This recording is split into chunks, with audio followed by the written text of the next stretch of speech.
The Tom Woods Show, episode 1056. Prepare to set fire to the index card of allowable opinion. Your daily dose of liberty education starts here. The Tom Woods Show. Folks, if you're looking to get a leg up at work or start a side hustle, then check out Skillshare. Tom Woods Show listeners get a free month of unlimited access to all 17,000 classes. Sign up at Skillshare.com/Woods. That's Skillshare.com/Woods to start your free month of unlimited learning. Hello, everybody. Tom Woods here. I am very glad to be playing for you this oldie but goodie that you probably have not heard. This is an interview I did in 2012 with the great Walter Block, who's been a guest on this show a number of times. Walter, of course, is the great libertarian economist, libertarian theorist, very prolific. You'll hear the intro a little bit more about Walter. But I did an interview with him back when I was hosting the old Peter Schiff show, filling in for Peter. And it's a great little interview where we cover a whole bunch of interesting, edgy kind of topics. And I thought, what the heck? You know, I'm frantically running around trying to move my house down the street, so now's a good time to play this for you. So I hope you enjoy it. Here we go. And we are back on the Peter Schiff Show. Tom Woods in for Peter, joined by Walter Block, libertarian superstar you guys have been asking for. Every time I say, who should I have on the program, it's always, we got to have Walter, and so we have finally made this happen, even though poor Walter is out on the West Coast, and it's super early for him. So we're very grateful to have him with us. Walter is the Harold E. Wirth Eminent Scholar Chair in Economics at Loyola University, New Orleans. And as I've already sort of greased the skids for this by telling you guys about his credentials. I mean, he's got more peer-reviewed articles than 10 or 12 highly credentialed individuals. It's really quite astonishing. You can check out his CV at walterblock.com. But if you have a self-esteem problem and you feel like you're not accomplishing enough in your own life, don't go to walterblock.com. It's just going to make you feel worse. Walter, welcome to the Peter Schiff Show. Thanks. You're embarrassing me. I'm delighted to be with you. Well, now, I just want to talk about a whole range of things while we've got you here. We've got, I know people are going to be calling in. They want to ask you. I've told people you're the guy to ask the hard questions of. But I had a call yesterday about reparations for slavery. And I sort of gave an answer that I think is consistent with your view, but it's not just reparations for slavery. What about the issue of the American Indians and if they were defrauded of their land a long time ago? You have a view that's different on this of how libertarians should think about these issues than, say, Murray Rothbard did. What is your view on this stuff? Well, I don't know that my view is different than Murray's. I think it's compatible. My view is, first of all, there's no statute of limitations on justice. That's where I think it is incompatible. I thought Rothbard took the view that after a certain amount of time, we got to just say, look, theft happens.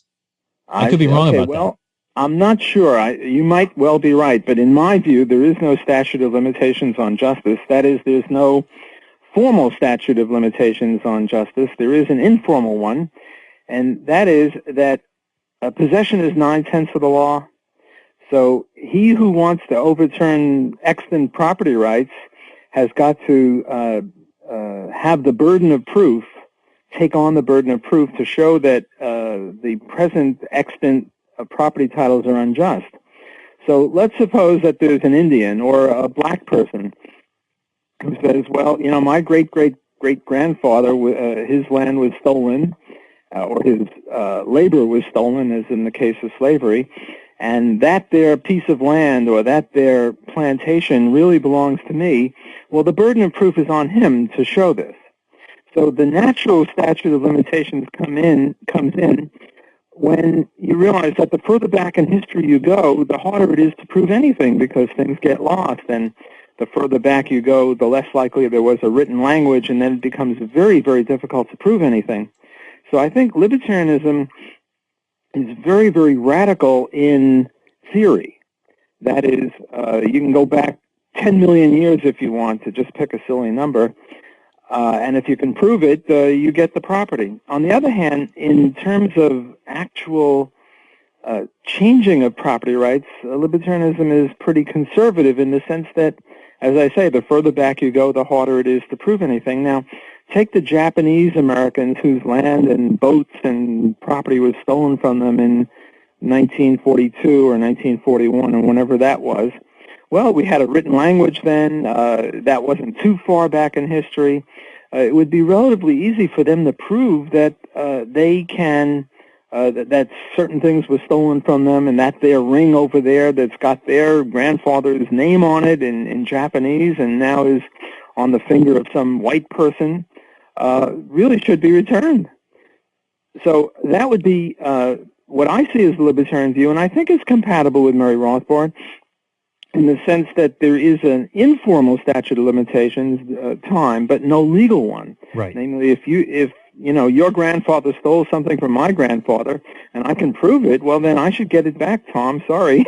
No, I would give it to you without you didn't even have to ask me. Now, the other thing is another area that you've done a lot in, and I want to talk in the next segment about your book, Defending the Undefendable, which is sort of this classic all over the world, and everybody's influenced by it. But you've done an awful lot of important work on libertarianism and the environment. But what is particularly interesting to me is that you have also differentiated yourself from what is sometimes called free market environmentalism, which on the surface of it sounds like that would be great. So can you sort all this out for us? What is free market environmentalism in quotation marks, and what is Walter Block environmentalism? Well, there is this group, PERC, P-E-R-C, Political Economy Resource Center in Bozeman, Montana, Rick Stroop and Terry Anderson, and they're pretty good. They do believe that private property rights are the solution to environmental problems. They're not the enemy of environmental problems. My only problem with them is that they're Chicagoans, and they're not really radical libertarians. So you get some sort of tweaks and some sort of differences that I would have with them, but I would agree with them on virtually everything. There are, as I say, some differences, but those are differences between Austrianism and Chicagoism, and they're not really that pertinent in environmental economics. So you get very esoteric kinds of things where there are some slight differences. Well, but sometimes by and large, I think I subscribe to most of what they say.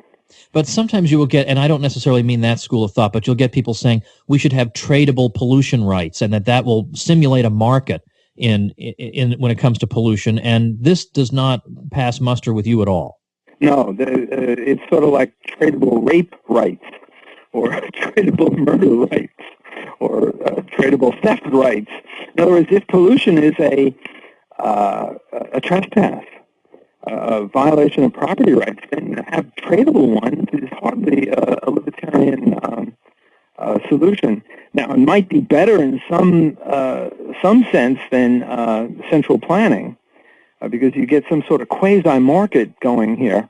But it would be sort of like market socialism versus real socialism versus private property rights, and maybe market socialism of the Hungarian type might be better than the Soviet heavy central planning.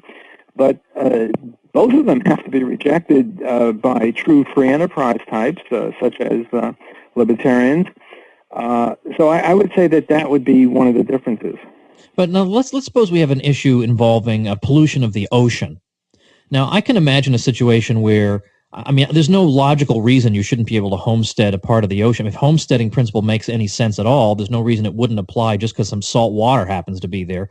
But if that's going to be your answer to there's pollution of the ocean, well, therefore we got to privatize the ocean, given that that's basically probably not going to happen, aren't we basically saying then libertarians have nothing to say about pollution, practically speaking? Well, I wouldn't say we have nothing to say. Well, it's a devil's advocate here. You probably haven't met any libertarians if you think we have nothing to say. Indeed. Of course. We always have plenty to say about everything.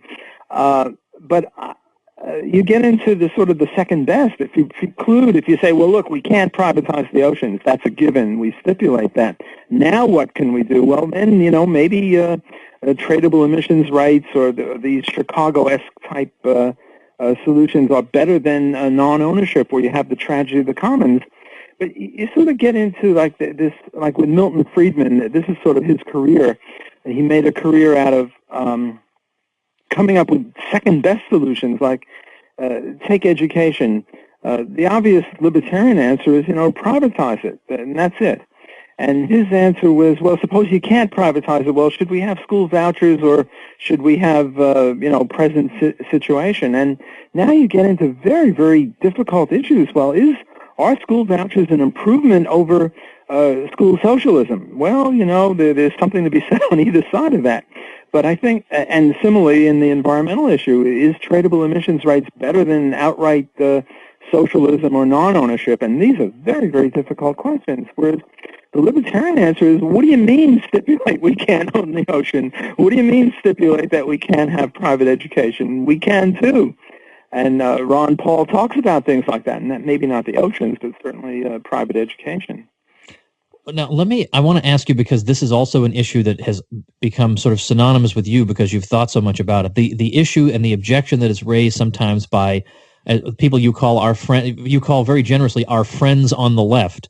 I have other words for them, but these are people who will say, I'm a nice guy. No, you're like Walter Moderate Block, of course, right. But they will say things like, you people are all hypocrites because you use the public roads and you use public libraries and you go to a publicly funded university, whereas you take the opinion that we should not feel like hypocrites driving on the public roads. I mean, can you just once and for all clear this up? What is, I don't want to say the libertarian position because this is a debatable question, but where have you come down on this? Well, I don't know that I can, make the definitive issue. I've written about it on numerous occasions, but I'm sort of a fan of Ayn Rand on this, with her character Ragnar Danishkold, who attacked government ships and took the money from them and gave it to the heroes like Hank Rearden. Look, Murray Rothbard once said, if you look at the government as a robber gang, you'll get the idea of libertarians, or at least radical libertarians, toward the government. Well, speaking of stipulation, let's stipulate that they're a robber gang and they took our money. And then they took our money and they used it for things like roads and schools and libraries and post offices and stuff. And now they tell us we can't use our own money and that we're hypocrites if we do? Well, I have to reject that. An issue came up with Ron Paul. Should Ron Paul accept matching funds? And I wrote about this on LouRockwell.com. And what I said is, probably from a pragmatic point of view, he shouldn't take the money because people will call him a hypocrite. But as a matter of principle, a matter of pure libertarian theory, they stole that money from him in the first place, and he's just getting some of it back. And even if he came from Mars and they never stole anything from him or his parents, still they stole it from other people. And it's not good that thieves keep their stolen goods. It's good that we liberate stuff from thieves and take it away from them. Give it to the victims, but at least the worst possible thing is that the thief keep his ill-gotten gains. So I don't see it at all as hypocritical to drive on a public street or to go to a library or to teach at a public school or go to a public school or any of that. I reject that totally. All right, we're going to pick this up on the other side of this break. I'm going to take your calls. We got a whole bunch of them next on the Peter Schiff Show.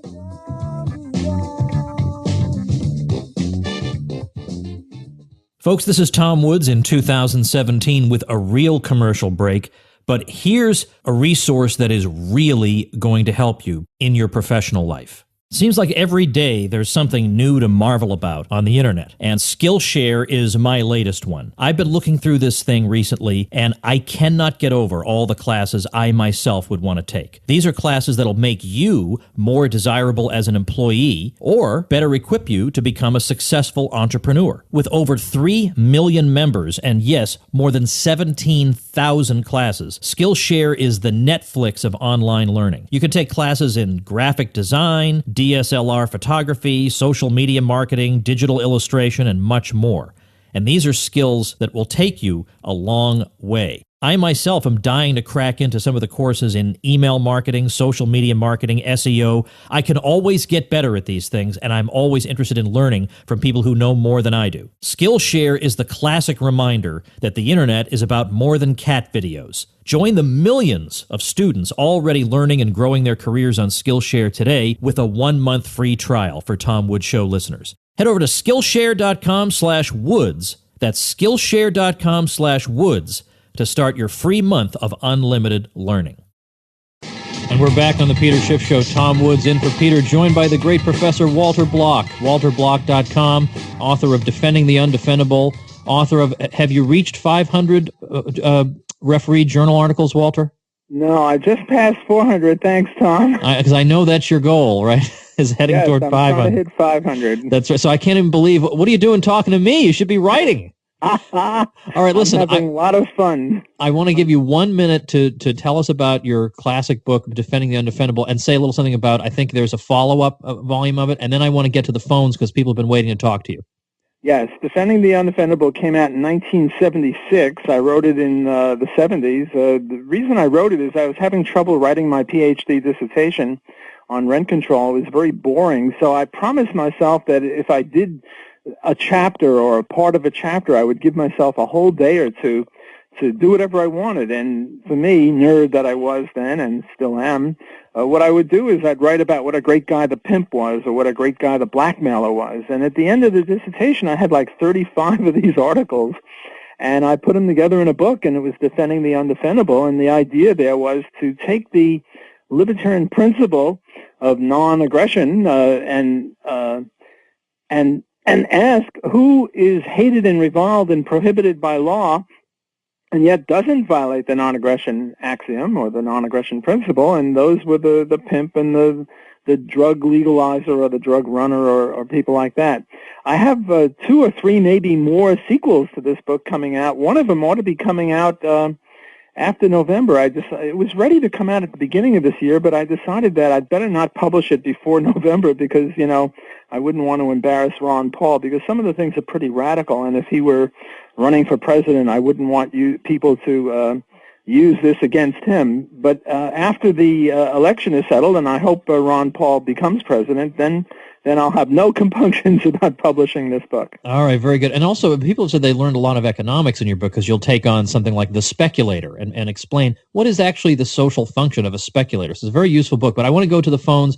Let's go to Rick right in your backyard, or at least where normally you would be. Rick in New Orleans. Rick, you're on the Peter Schiff Show talking to Walter Block. Hi, greetings, Tom, and Professor Block. Big fans of both of you. My question deals with, we've been seeing in the news a lot with the unemployment numbers in the United States and how that number is not really accurate. We all know that that there have been people leaving the workforce in droves and that there are actually more people out there not working. I started thinking about what are these people actually doing in order to survive, and they can't all be living off friends and relatives.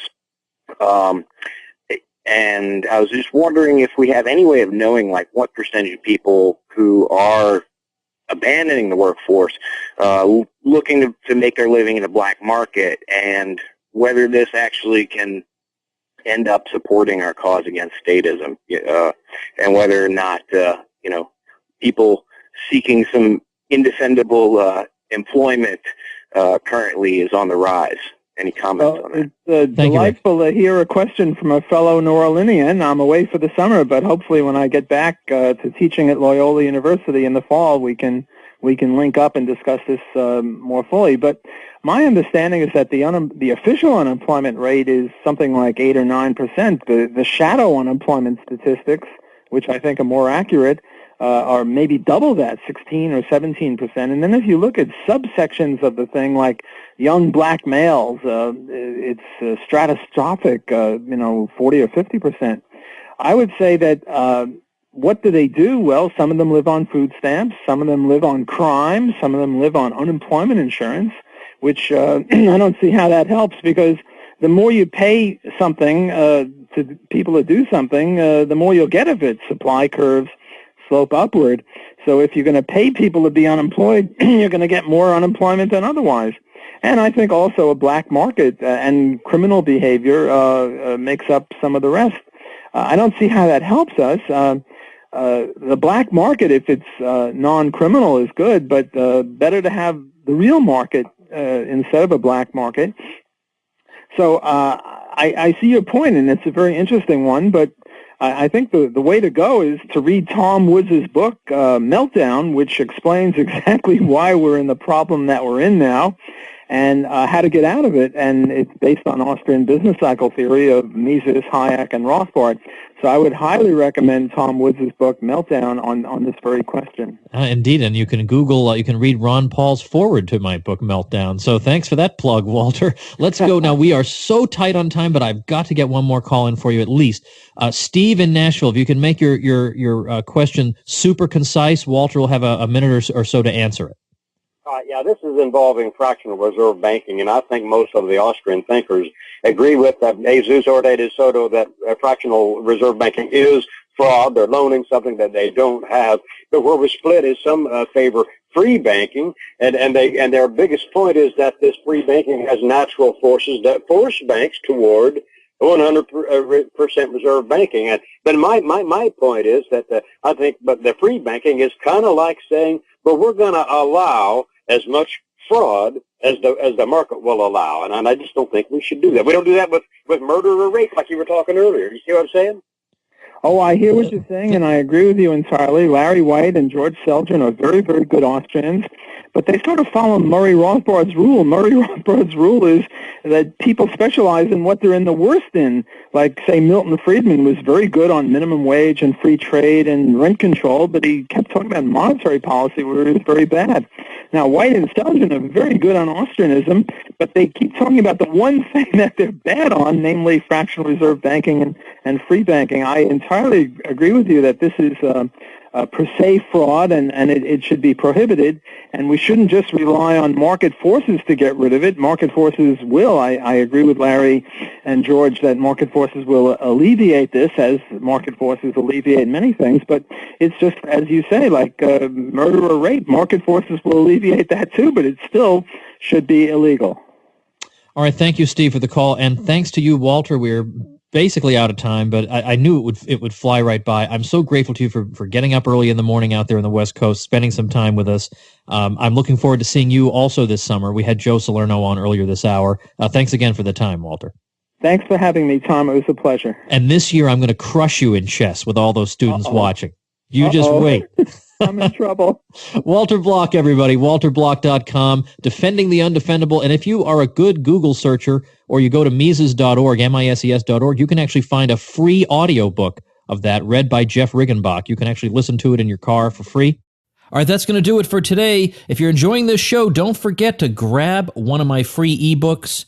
It's going to help you debate better. It's going to teach you a lot about libertarianism. You can check them out over at tomsfreebooks.com, and I'll see you next week. Become a smarter libertarian in just 30 minutes a day. Visit tomwoods.com to subscribe to the show for free, and we'll see you next time.